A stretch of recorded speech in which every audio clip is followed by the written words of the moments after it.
Nakatakdang itayo naman po ang isang relief repositioning facility sa bayan po ng Bautista, Pangasinan bilang bahagi ng pagpapalakas ng kahandaan po ng lokal na pamahalaan sa pagtugon sa mga sakuna at emergency.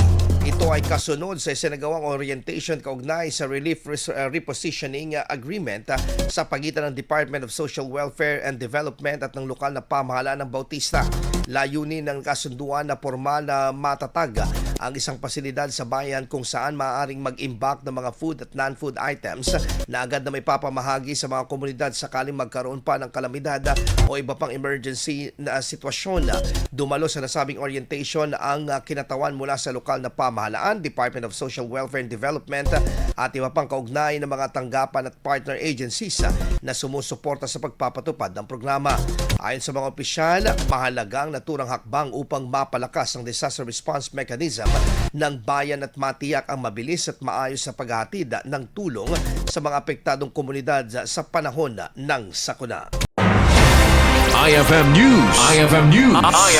IFM News.